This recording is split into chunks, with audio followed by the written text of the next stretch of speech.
Hello everyone, welcome to my channel Edu Island.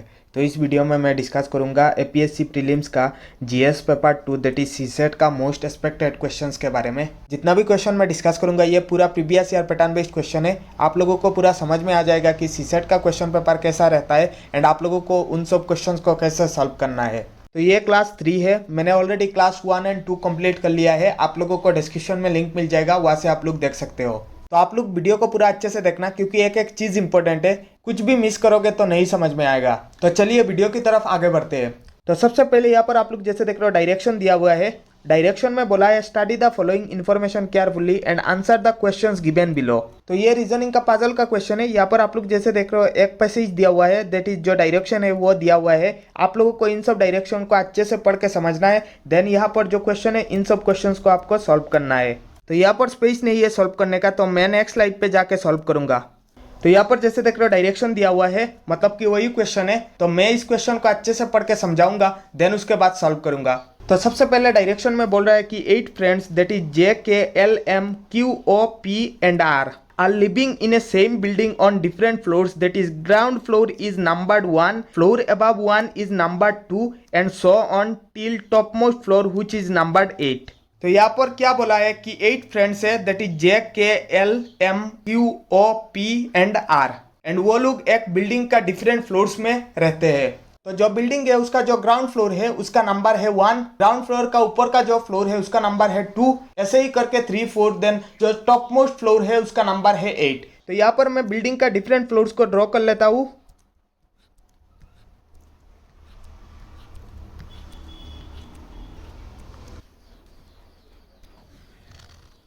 तो आप लोग देख रहे हो कि मैंने बिल्डिंग का डिफरेंट फ्लोर्स को ड्रॉ कर लिया है। तो अभी नंबरिंग करते हैं उन सब फ्लोर्स का। तो बोला था कि ground floor is numbered 1, then उसके बाद ऊपर का जो फ्लोर है वो था नंबर 2, देन उसके बाद था 3, then 4, then 5, then 6, then 7, then top most floor बोला था नंबर 8। देन बोल रहा है कि 5 person seat between R and M, मतलब कि R एंड M के बीच में 5 लोग है। That is 5 person live between R and M and only one of them live on इधर लोअर मोस्ट और टॉप मोस्ट फ्लोर। देखो बोला है कि R एंड M के बीच में 5 लोग है। अगर 5 लोग है R एंड M के बीच में, that means R and M के बीच में 5 फ्लोर है, पर फ्लोर पे एक पर्सन है। एंड बोला है कि R एंड M में से किसी एक को या तो लोअर मोस्ट फ्लोर में होना पड़ेगा या तो टॉप मोस्ट फ्लोर में होना पड़ेगा। कंफर्म नहीं दिया है। तो हम लोग साइड पे यहाँ पर लिख लेते हैं कि यहाँ पर R आ सकता है, यहाँ पर M भी आ सकता है एंड टॉप मोस्ट फ्लोर में भी यहाँ पर R आ सकता है, यहाँ पर M भी आ सकता है। आप लोग समझ रहे हो। कंफर्म कुछ नहीं दिया है, सिर्फ पॉसिबिलिटी में दिया है। तो आप लोग साइड में ऐसे नोट करके लिख दीजिए कि लोअर मोस्ट फ्लोर में R भी आ सकता है, M भी आ सकता है एंड टॉप मोस्ट फ्लोर में R भी आ सकता है, M भी आ सकता है। क्योंकि बोला है only one of them live on इधर लोअर मोस्ट और टॉप मोस्ट फ्लोर। देन उसके बाद बोल रहा है कि K लिव्स इधर इमीडिएटली अबव और below R's floor, that is R का फ्लोर का जस्ट नीचे या फिर जस्ट ऊपर K रहेगा। कंफर्म नहीं है कि नीचे रहेगा या फिर ऊपर रहेगा, सिर्फ बोला है कि R का जस्ट नीचे या फिर जस्ट ऊपर रहेगा K। तो मैंने यहाँ पर साइड पे नोट कर लिया कि R का जस्ट नीचे या फिर जस्ट ऊपर K है। देन उसके बाद बोल रहा है कि J lives on 5th floor. तो ये कंफर्म बोला है कि J 5th फ्लोर पे है। देन उसके बाद बोल रहा है कि 3 persons live between J and P। तो J एंड P के बीच में 3 पर्सन है, दैट इज 3 फ्लोर है। तो ऊपर नहीं आ सकता P, जैसे देख रहे हो जगह नहीं है P बैठाने का, तो नीचे ही आएगा P। तो P आएगा फर्स्ट फ्लोर पे। आप लोग जैसे देख रहे हो J एंड P के बीच में 3 फ्लोर है, दैट इज 3 पर्सन है। देन उसके बाद बोल रहा है कि O lives above L and J, मतलब कि O L के ऊपर भी है, J के ऊपर भी है। तो मैंने इस कंडीशन को भी नोट कर लिया है, आप लोग जैसे देख रहे हो। देन उसके बाद बोल रहा है कि 4 persons live between P and Q, मतलब कि P एंड Q के बीच में 4 लोग हैं, दैट मीन्स 4 फ्लोर है। तो P है फर्स्ट फ्लोर पे, तो Q आएगा 6th फ्लोर पे। आप लोग जैसे देख रहे हो 4 लोग हैं P एंड Q के बीच में। एंड आप लोग जैसे देख रहे हो मैंने यहाँ पर कंडीशन नोट किया है, यहाँ पर भी कंडीशन नोट किया है, यहाँ पर कंडीशन नोट किया है। तो आप लोग भी ऐसे कंडीशन को नोट कर लेना, जिससे आप लोगों को फिर से इस पैराग्राफ को पढ़ने का जरूरत नहीं पड़ेगा एंड आप लोगों का बहुत ही ज्यादा टाइम सेव होगा। तो अभी देखो बोला था कि R एंड M के बीच में 5 लोग हैं एंड R एंड M में से किसी एक को या तो टॉप मोस्ट फ्लोर पे या फिर लोअर मोस्ट फ्लोर पे आना पड़ेगा। तो लोअर मोस्ट फ्लोर पे यहाँ पर आप लोग जैसे देख रहे हो कोई R भी नहीं आ सकता, M भी नहीं आ सकता, क्योंकि lower most floor already occupied है, P ने ऑक्युपाई कर लिया है। That means top most floor पे आएगा R या फिर M। दैट मीन्स इस प्लेस पर या तो आर आएगा या फिर एम आएगा। एंड यहाँ पर आप लोग जैसे देख रहे हो एल के ऊपर ओ है, जे के ऊपर भी ओ है, दैट मीन्स ओ जे के ऊपर होना पड़ेगा। दैट मीन्स ओ आएगा 7th फ्लोर पे, क्योंकि ओ 8th फ्लोर पे नहीं आ सकता। या तो आर आएगा 8th फ्लोर पे या फिर एम आएगा। तो 100% श्योर है कि ओ आएगा 7th फ्लोर पे, क्योंकि जे के ऊपर ओ है। तो एक चीज यहाँ पर देखो, आर के जस्ट ऊपर या फिर आर के जस्ट नीचे के है, दैट मीन्स इस प्लेस पर आर नहीं आ सकता, क्योंकि आर के जस्ट ऊपर या फिर आर के जस्ट नीचे के होना पड़ेगा। तो यहाँ पर के बैठाने का जगह नहीं है अगर हम लोग 8th फ्लोर पे आर को लेंगे।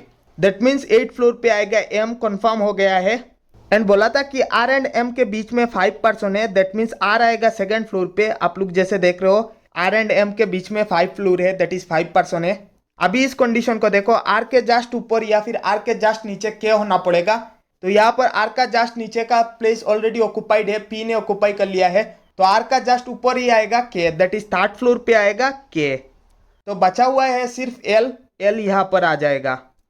एंड क्वेश्चन में बोला था कि एल के ऊपर ओ है, यहाँ पर आप लोग जैसे देख रहे हो एल के ऊपर ओ है। क्वेश्चन सॉल्व हो गया है। तो अभी मैं फर्स्ट स्लाइड पे जाऊंगा एंड इसका क्वेश्चन को सॉल्व करूंगा। तो सबसे पहला question, who among the following lives on the floor which is just above the floor of Q, मतलब कि क्यू का जस्ट ऊपर का फ्लोर पे कौन है। तो यहाँ पर आप लोग जैसे देख रहे हो क्यू का जस्ट ऊपर का फ्लोर पे ओ है, तो आंसर है option C O. Then the next question, who among the following lives on top most and bottom most floor respectively, मतलब कि टॉप मोस्ट फ्लोर पे कौन है एंड बॉटम मोस्ट फ्लोर पे कौन है। तो टॉप मोस्ट फ्लोर पे M and bottom most floor पे पी। तो इसका आंसर है option D, M P respectively बोला है ना। तो टॉप मोस्ट फ्लोर पे M and bottom most floor पे P.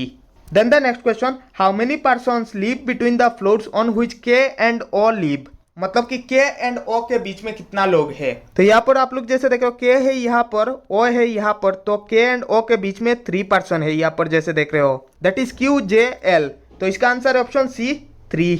Then the next question, L lives on which floor, तो आप लोगों को बताना है कि एल कौन सा फ्लोर पे है। तो यहाँ पर जैसे देख रहे हो एल है, तो एल 4th फ्लोर पे है। तो इसका आंसर है ऑप्शन बी 4th। तो आई होप आप लोगों को अच्छे से समझ आया है इस पजल को। देन द नेक्स्ट क्वेश्चन, तो ये ब्लड रिलेशन का क्वेश्चन है। बोल रहा है कि B is the brother of A, S is the sister of B, E is the brother of D, D is the daughter of A, F is the father of S, then the uncle of E is. तो ऐसे question करने के लिए मैं आप लोगों को कुछ चीज बता देता हूँ। सबसे पहले मैं मेल को बॉक्स में डिनोट करूंगा एंड जो फीमेल है उसको सर्कुल में डिनोट करूंगा। एंड ब्लड रिलेशन का क्वेश्चन पे double line means married couple, that is parallel line means married couple, and single line means same generation, and ऐसा वर्टिकल लाइन मीन्स एक जनरेशन का गैप। फॉर एग्जाम्पल यहाँ पर अगर मदर है तो एक जनरेशन गैप देके यहाँ पर होगा सन या फिर डॉटर, दैट इज ऊपर है अगर तो +1 एंड नीचे है अगर तो -1। फॉर एग्जाम्पल आप खुद को मान लीजिए एक जनरेशन पे है, अगर आपका मम्मी पापा मतलब कि +1 आपका ऊपर का जनरेशन का है एंड आपका नीचे का जो जनरेशन है दैट इज -1, दैट मीन्स आपका सन या फिर डॉटर है। तो क्वेश्चन में सबसे पहले बोला था कि B is the brother of A, मतलब कि बी ब्रदर, ब्रदर मतलब कि मेल, मेल मैंने डिनोट किया था बॉक्स से, and B is the brother of A मतलब कि B and A same generation का है। तो सेम जनरेशन मैंने बोला था सिंगल लाइन एंड यहाँ पर ए है, एंड ए का जेंडर डिफाइन नहीं है। आप लोग जैसे देख रहे हो मेल या फिर फीमेल डिफाइन नहीं है, तो ए को अभी डिनोट नहीं करेंगे कि मेल है या फिर फीमेल है, तो इसको सर्कुल या बॉक्स नहीं देंगे अभी। देन उसके बाद बोला था कि S is the sister of B, तो S and B same generation का है, एस सिस्टर है बी का, मतलब कि एस आएगा सर्कुल के अंदर। तो बी है मेल, एस है फीमेल क्योंकि सिस्टर है बी का। देन उसके बाद बोल रहा है कि ई is the brother of D, तो यहाँ पर आप लोग जैसे देख रहे हो अभी तक डी नहीं आया, ई भी नहीं आया इस फैमिली ट्री में, तो इसको बाद में आके पढ़ेंगे इस लाइन को। देन उसके बाद बोल रहा है कि D is the daughter of A, मतलब कि डी डॉटर है ए का। तो अगर डी डॉटर है ए का मतलब कि डी एक जनरेशन नीचे आएगा ऐसे क्योंकि डॉटर है, एंड यहाँ पर आएगा डी डॉटर है मतलब कि फीमेल सर्कुल के अंदर आएगा। एंड यहाँ पर बोला था कि ई is the brother of D, यहाँ पर आप लोग जैसे देख रहे हो बोला था कि ई is the brother of D, तो अभी हम लोग ई को पुट कर सकते हैं फैमिली ट्री पे। तो ई ब्रदर है डी का, that means E and D same generation का है, तो same generation single line and यहाँ पर आएगा ई, एंड बोला था कि ई ब्रदर है मतलब कि ई बॉक्स के अंदर आएगा। देन उसके बाद बोला है कि F is the father of S, तो एफ फादर है दैट मीन्स एस का ऊपर आएगा क्योंकि फादर है एस का +1, तो एफ आएगा यहाँ पर क्योंकि फादर है एफ, एंड अगर फादर है मतलब कि मेल है तो एफ बॉक्स के अंदर आएगा। तो अगर एस का फादर एफ है मतलब कि बी का भी फादर एफ है एंड ए का भी फादर एफ है क्योंकि तीनों भाई बहन है। देन यहाँ पर क्वेश्चन पूछ रहा है कि the uncle of E is, तो यहाँ पर है ई एंड ए है ई का पेरेंट एंड ए का भाई है बी एंड सिस्टर है एस। तो आप लोगों को बताना है कि ई का अंकुल कौन है, तो ई का पेरेंट का भाई कौन है। ई का अंकुल मतलब ई का पेरेंट का भाई, तो यहाँ पर आप लोग जैसे देख रहे हो ए का भाई है B, that means option A is the correct answer, B है ई का uncle. Then the next question यहाँ पर बोल रहा है कि introducing a boy a girl said he is the only son of my mother's mother, how the girl is related to the boy. तो एक गर्ल ने एक बॉय की तरफ पॉइंट करके बोला है कि वो जो बॉय है वो बॉय उसका माँ का माँ दैट इज उसका नानी का ओनली सन है। अगर उस गर्ल का नानी का ओनली सन दैट मीन्स उसका माँ का भाई, उस गर्ल का माँ का भाई है। तो आप लोगों को बताना है कि वो जो गर्ल है वो गर्ल उस बॉय से कैसे रिलेटेड है।